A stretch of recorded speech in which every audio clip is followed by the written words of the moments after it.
बंदे को जी अस्सलाम वालेकुम स्टूडेंट्स। यहाँ पर हमने सेट्स का टॉपिक पढ़ा। सेट्स में हमने देखा सेट्स को किस तरह से रिप्रेजेंट किए जाते हैं, फॉर्म्स देखे और मुख्तलिफ सेट्स का मुताला किया और नंबर सिस्टम का भी मुताला किया कि रियल नंबर्स में कौन कौन आते हैं, रैशनल इर्रेशनल, इनमें फ़र्क क्या होता है, थोड़ा बहुत पढ़ा। ये पढ़ेंगे इंशाल्लाह चैप्टर 2 में बहुत डिटेल में। अब फ़िलहाल मैंने इससे बताना था उन सेट्स के बारे में। अब यहाँ पे आते हैं सबसेट। हमारा बहुत इंपॉर्टेंट टॉपिक सबसेट क्या है, हमारा सबसे बड़ा इंपॉर्टेंट टॉपिक सबसेट है। सबसेट क्या कहता है? सबसेट को आप यूँ समझ लें कि ये क्या होता है, सबसेट का मतलब क्या होता है? Part of. क्या नाम है? पार्ट ऑफ, यानी एक सेट दूसरे सेट का हिस्सा होगा, पार्ट होगा। यहाँ आते हैं, मैंने कहा हमारे पास दो सेट्स हैं। एग्जाम्पल लेते हैं, हमारे पास दो सेट्स हैं, एक ए है दूसरा बी है सी, चलो तीन सेट्स हैं, ए बी सी तीन सेट्स हैं। एक का क्या एलिमेंट्स है? 1 2 3, बी के क्या एलिमेंट्स है? 1 2 3 4, सी के क्या एलिमेंट्स है? 1 2 3 4, यानी ये तीन सेट्स है। अगर मैं आपसे कहूँ इसमें बड़ा सेट्स कौन सा है जिसमें एलिमेंट्स थोड़े से ज़्यादा हैं, तो वो बी और सी है। कौन से हैं? बी और सी। जो छोटा सेट है वो ए है, 1 2 3। अब मैं ये कह सकता हूँ ये जो सेट ए है ये बी का पार्ट है कि नहीं है, क्योंकि सेट के तमाम एलिमेंट्स, सेट ए के तमाम एलिमेंट्स बी में हैं। बात समझ आ रही है? और बी में एक एलिमेंट ऐसा है जो इजाफी है, वो है 4। बात समझ आ रही है? यानी ए पार्ट है किसका? बी का। मैं यूँ भी कह सकता हूँ ए है सबसेट बी का। डेफिनेशन ये लिखी हुई है, अगर सेट ए पार्ट है किसका? सेट बी का, देन ए को कहा जाएगा सबसेट ऑफ बी। बात समझ आ रही है? अगर ए बी का पार्ट है तो उसको क्या कहा जाएगा? क्या कहा जाएगा? ए सबसेट है बी का। अब ये एग्जाम्पल देखते हैं। मैंने कहा 1 2 3 ये जो एलिमेंट्स है किसके हैं? सेट ए के, और बी के एलिमेंट्स है 1 to 4, और इसी तरह से सी के एलिमेंट्स है 1 to 4, मतलब 4 तक एलिमेंट्स हैं। अब मैंने कहा देन अगर देख रहे हैं कि सेट ए जो है उसके तमाम एलिमेंट्स सेट बी में मौजूद हैं, उसके तमाम एलिमेंट्स सेट बी में मौजूद हैं, तो फिर मैंने कहा ए बी का क्या है? पार्ट है, यानी ए सबसेट है बी का। ये जो रिप्रेजेंटेशन है ये भी देखना है। सबसेट को इससे डिनोट किया जाता है, ये जो आप देख रहे हैं इनसे डिनोट किया जाता है। ये दोनों सिंबल्स होते हैं, ये सबसेट का डिनोटेशन होते हैं और इनको कहा जाता है क्या? पार्ट। यानी मैं अगर कहूँगा कोई सेट पार्ट है तो इसके दो हिस्से हैं, एक ये पीछे हिस्सा है और एक ये आगे। आगे वो हिस्सा लिखा जाएगा जो बड़ा सेट है या जो ओरिजिनल सेट है जिसमें तमाम एलिमेंट्स है, और जो छोटा सेट है वो यहाँ लिखा जाएगा जो छोटा। अब मिसाल के तौर पर यहाँ एक छोटा सेट है और उसके तमाम एलिमेंट्स बी में पाए जाते हैं, तो बी क्या है? बी यहाँ लिखा जाएगा जैसे कि आप देख रहे हैं, और ए यहाँ लिखा जाएगा। अब ए सबसेट है बी का। मैंने ये इसको पढ़ना कैसे? पढ़ना ये लिखा हुआ है, A is proper subset of B. Subset तो है, सबसेट के दो तरह के सिंबल्स होते हैं, एक ये और एक ये। अब ये दोनों सिंबल्स का मतलब क्या? एक होगा प्रॉपर, एक होगा इम्प्रॉपर। मेरी मिसाल ज़रा सुने।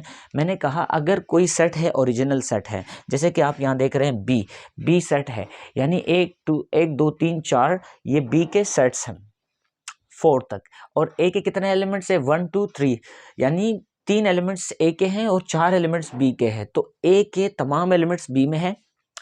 अब ये ए के तमाम एलिमेंट्स बी में है, लेकिन बी में एटलीस्ट एक एलिमेंट ज़्यादा है। अगर एक एलिमेंट ज़्यादा है इसका मतलब ए सेट जो है वो कंप्लीटली इक्वल टू नहीं है बी के बराबर, तो इसको कहा जाएगा प्रॉपर सबसेट कहा जाएगा। यानी ए प्रॉपर सबसेट है। क्यों? क्योंकि ए के एक एलिमेंट कम है बी से, इसलिए इसको कहा जाएगा प्रॉपर सबसेट। और इम्प्रॉपर सबसेट कौन सा होता है? इम्प्रॉपर सबसेट वो होता है कि जिस तरह से बी और सी का, बी का देखें 1 2 3 4, सी का देखें 1 2 3 4, दोनों में एलिमेंट सेम है, कोई ऐसा एक्स्ट्रा एलिमेंट नहीं है। यानी मैं यूँ कह सकता हूँ कि ए बराबर है बी के, तो ए इम्प्रॉपर सबसेट है, सॉरी बी इम्प्रॉपर सबसेट है सी के। यानी बी और सी दोनों बराबर है, बी और सी दोनों बराबर है। मैंने ए कहा, सॉरी, बी और सी दोनों बराबर है। बी और सी बराबर है इसका मतलब ये है कि बी और सी बराबर ही ये एक दूसरे का क्या है? इम्प्रॉपर सबसेट है। ये दोनों एक दूसरे के पार्ट्स हैं, लेकिन प्रॉपर नहीं है। प्रॉपर में क्या होता है? एक सेट में एक एलिमेंट कम होता है, जैसे कि ए में कम था, बी में एक ज़्यादा था, तो वो ए पार्ट है बी का। ए सबसेट था, कौन सा सबसेट? Proper subset. और इसी तरह से अगर सेट्स बराबर हो जाए, दोनों बराबर, जैसे बी और सी है, तो वो कहलाएगा इम्प्रॉपर सबसेट कहलाएगा। यहाँ आप देख सकते हैं मैंने लिखा है, अगर बी और सी देखें बराबर है, यानी बी सेट और सी सेट दोनों बराबर है, तो B is the improper subset of C. B is the improper subset of B. यहाँ ए बराबर नहीं था, ए और बी बराबर नहीं था, इसलिए आपने यहाँ लिखा हुआ है A is the proper subset of B. यानी जब सेट्स बराबर होंगे तो वो इम्प्रॉपर कहलाएगा, यानी जब सेट्स बराबर नहीं होंगे तो वो क्या कहलाएगा, प्रॉपर सबसेट कहलाएगा।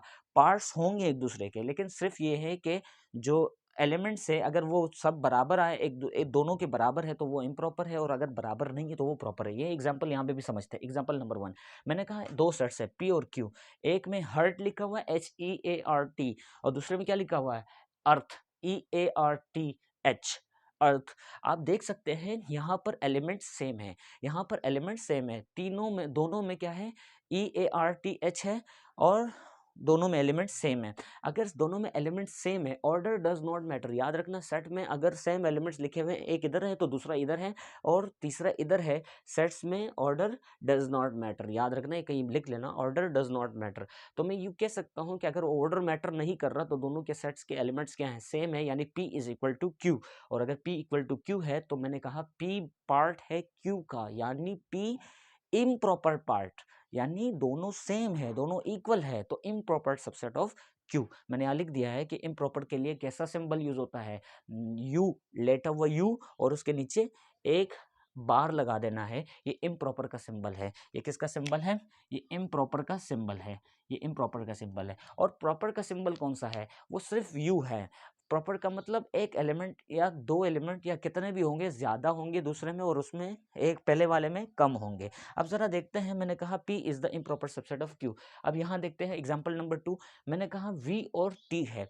V का SIR सर लिखा हुआ है और T में SI लिखा हुआ है, और इसी तरह से जो थर्ड सेट है W, उसमें मैंने लिखा हुआ है R।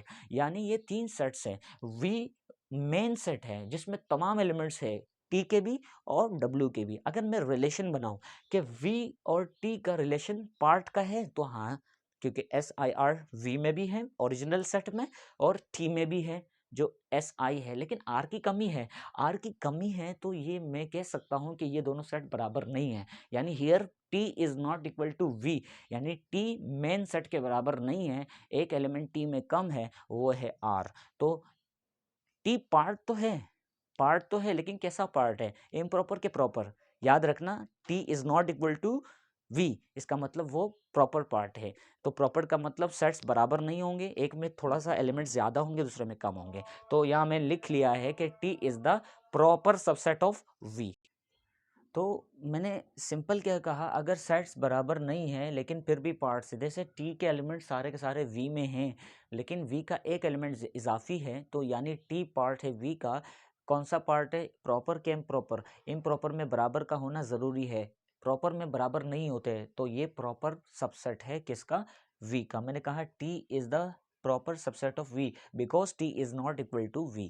इसी तरह से मैंने यहाँ पे एक और एग्जाम्पल दिया हुआ है W और V का। अब अगर मैं इसका रिलेशन बनाऊँ, यानी W और V का रिलेशन बनाऊँ, तो आप देख सकते हैं V में क्या है, V में जो सेट्स हैं, सेट है SIR, और W में क्या है, सिर्फ R एलिमेंट हैं। यानी अब V के दो एलिमेंट्स ज़्यादा हैं, यानी V के दो एलिमेंट्स, यानी ये दोनों सेट्स बराबर नहीं है। तो मैंने कहा here W is not equal to V, W V के बराबर नहीं है, तो W V के बराबर नहीं है, लेकिन पार्ट तो है क्योंकि R वहाँ मौजूद है, V में मौजूद है।